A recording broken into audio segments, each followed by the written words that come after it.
Welcome to Facts TV News, where everything is true. Jamaica News in Review. 2 arrested in death of St. Anne shopkeeper. 2 suspects have been taken into police custody in relation to the killing of a man in Wattown, St. Anne on Sunday morning. Dead is 60-year-old Herbert Sims, otherwise called Babsy, a shop owner in the community. Reports are that a resident went to Sims' establishment to make a purchase when his body was discovered. The police were alerted, and upon their arrival, Sims was seen lying in a pool of blood with stab wounds to the neck. His shop was ransacked. In an update, head of the St. Anne Police Senior Superintendent Dwight Powell said the suspects were held shortly after the incident. He said they are expected to be charged. The investigation quickly ensued, and we managed to pick up 2 of the prime suspects in this matter before the day was out.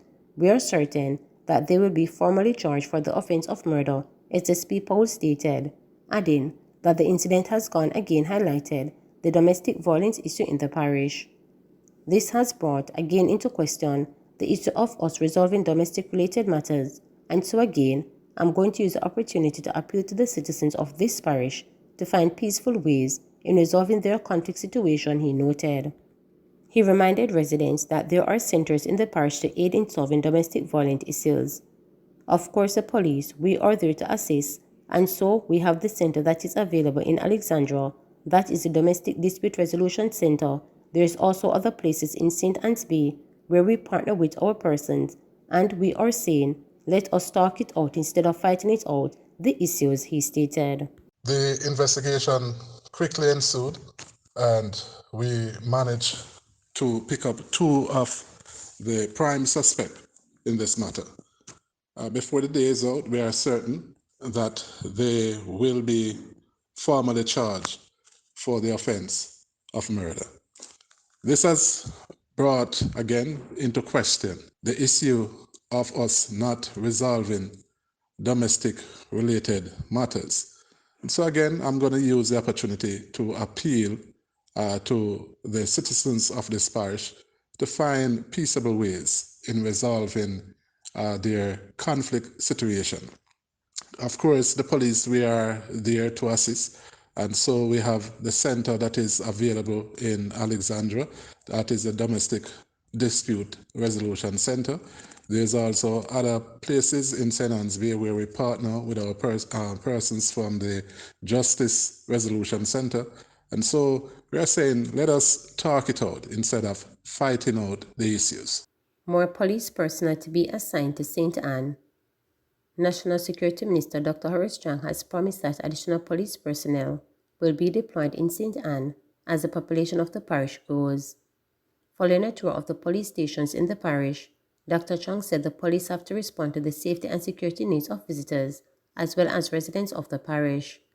He added that this calls for not only different crime-fighting strategies, but also an increase in personnel and other resources. Murder down in Westmoreland, St. James. Assistant Commissioner of Police Clifford Chambers, commanding officer for Area 1 Police, has revealed that there has been a reduction in murders in some western parishes arising from the use of states of emergency as a crime-fighting tool. This measure is currently in effect in the parishes of St. James and Westmoreland. On Sunday, ACP Chambers told reporters that the police in both parishes have been seeing a reduction in major crimes. He admitted, however, that there are some sections of Westmoreland not previously identified as crime hotspots that are showing an increase in criminal activity. According to the Jamaica Constabulary Force, over the period January 1, 2023 to June 24, 2023, James Police Division recorded the highest number of murders across all police divisions, with a total of 97 killings. This is nevertheless a reduction in comparison with the corresponding period last year, when they were compared 111 homicides. Westmoreland recorded the second highest number of murders for the same period this year, with a total of 57 such killings, as against 72 for the corresponding period in 2022. ACP Chambers added that while there appears to be an increase in non-gang related shootings and murders, the police are experiencing success in those investigations. Elderly man's body found in Portland, cops detain person of interest. A person of interest has been taken into custody following Monday morning's discovery of the body in a culvert in Port Antonio, Portland.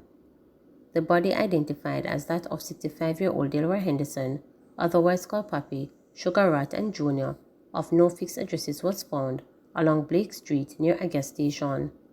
The victim was bleeding from a wound to the neck, reporters were told. Information reaching our newsroom was that around 4:20 a.m., a resident was walking along the roadway, saw the body, and alerted the police. On arrival, the police saw Henderson lying on his back in the culvert, dressed in a plaid shirt, blue jeans pants, and brown shoes. The shirt was bloody, and the body had what appeared to be stab wound to the neck.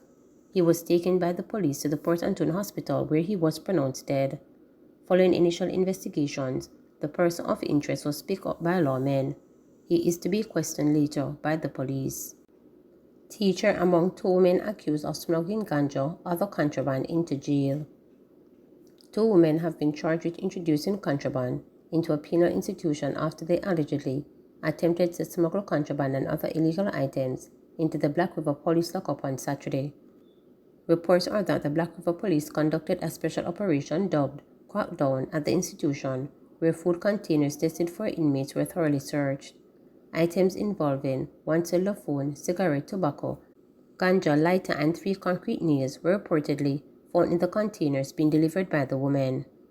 52-year-old Madeline Nelson Forrester, a teacher of St. Mary's District, Monroe in St. Elizabeth, and 41-year-old Jason Campbell, a shopkeeper of Crawtop District in Riversdale, St. Catherine, were subsequently charged. Both women are scheduled to appear in the Santa Cruz Resident Magistrates Court on Tuesday, July 4. Coleridge Minto, acting superintendent and commanding officer for the parish of St. Elizabeth, is warning persons to desist from attempting to take contraband into the lockups, as persons found in breach will be given the full extent of the law. Cop condemns mob killing of accused cow thieves in St. Anne. The St. Anne police on Monday condemned the mob attack of 2 men, cattle thieves, who were chopped to death by residents of Wat Town in the parish. According to the senior superintendent of police SSP Dwight Powell, at 10:30 a.m. a group of men, who were traveling in 2 separate vehicles, were seen in the Gilbert community in Wat Town stealing cattle. A mob quickly assembled and intercepted the alleged thieves, resulting in the chopping death of 2 of the men. They were taken to the Alexandria Hospital, where they were pronounced dead. The men in the second vehicle escaped the mob and fled the area. SSP Powell told reporters that the vehicle in which the deceased were traveling is now in police custody. The vehicle reportedly had the canvases of goat and a bull. Police say they suspect the value of the stolen animals is well over $1 million. The St. Anne commanding officer went on to condemn the actions of the Wat Town residents. I must remind the residents of St. Anne that mob killing is still murder, and we condemn those kinds of incidents. We have been working assiduously with the farmers in these rural communities, and on a weekly basis, we are in touch with them, ensuring and giving them vital security tips to secure their possessions, so this matter will be vigorously investigated, and those persons that are responsible, when they are identified, will be brought to answer to the offense of murder, SSP Paul stated. He added that residents should cooperate with law enforcement officials to secure lives, property, and livestock. The identities of the deceased men are still not known at this time. Cops says women being targeted in deadly St. Andrew gang war. Gang warfare is said to be at the center of Sunday's double murder in the Boat Island community on Spanish Town Road, St. Andrew. Shakira Thomas, 20, and Tyler Taylor, a 21-year-old Tyler, were shot dead during a brazen home invasion by heavily armed men in broad daylight.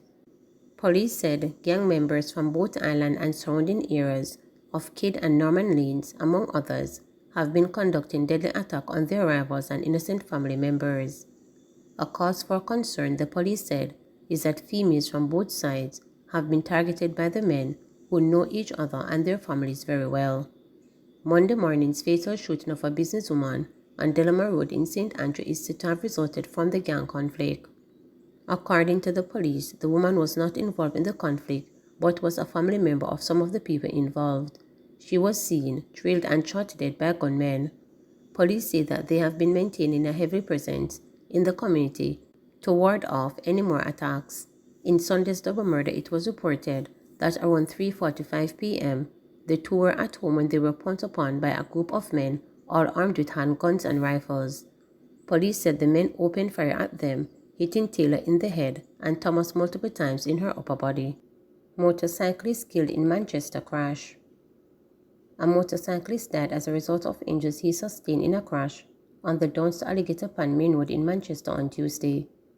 Police and residents have so far only identified the deceased as Kiwane, a resident of Bentown near the Manchester-St. Elizabeth border. Preliminary reports are that about 3:40 p.m., the motorcyclist was traveling on the main road when he crashed into a wall in the sea area. He was flung from the motorcycle upon impact and sustained several head injuries. The motorcyclist was taken to hospital where he was pronounced dead.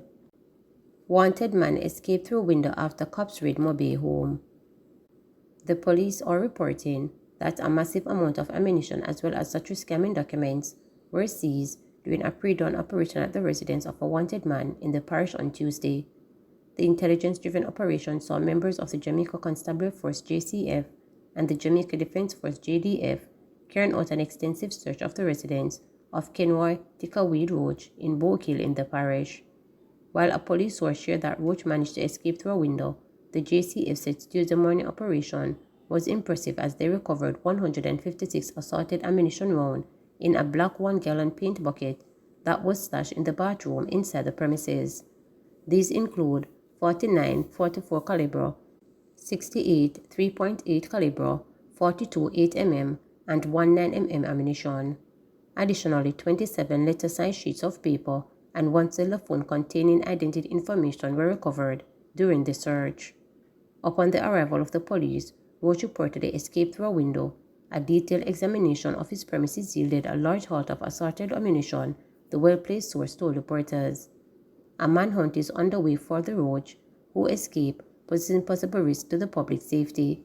This successful operation demonstrates that continued resolve of the security forces in dismantling illegal activities and bringing perpetrators to justice, the source added. Anyone with information that can assist in the investigation is being asked to contact the Montego Bay Police at 876-953-6191, Crime Stop at 311, the NIB tip line at 811, the Police 119 number or the nearest police station. Individuals are also reminded that harboring a fugitive is a crime. Police urges citizens to desist from carrying out mob killing. Deputy Commissioner of Police Fitzbailey is urging citizens to desist from engaging in mob killings. His appeal follows the fatal trapping of 2 men alleged to be as thieves in Watton, St. Anne. Speaking with the media, DC Pete Bailey said while he sympathized with residents in some instances, innocent people are sometimes victims of mob killings. Noting that there were at least 3 mob killings this week, he called on residents not to engage in the act. I just want to highlight the issue of mob killing as well, which we have seen some increase since recent times. Whilst we understand that citizens can become frustrated, especially when cattle are stolen, but we want to appeal to the citizen not to take the law in their own hand. We have had instances in the past where innocent persons who were not actually involved in any act of dishonesty, but they were just in a space at the wrong time. There was an incident some years ago in St. Catherine where a taxi driver actually drove into a lane and he was actually mobbed because it was viewed by the public that he was involved in cattle stealing. A tire was placed around his neck and he was burned to death. Again, we want to appeal to the public not to take the law in their own hands. And this is adding to our murder. For the past week, we have had at least 3 of those instances. So again, we appeal to the public to demonstrate some tolerance and allow the law enforcement agencies to deal with those issues. Please remember to subscribe, like, share, and click the notification bell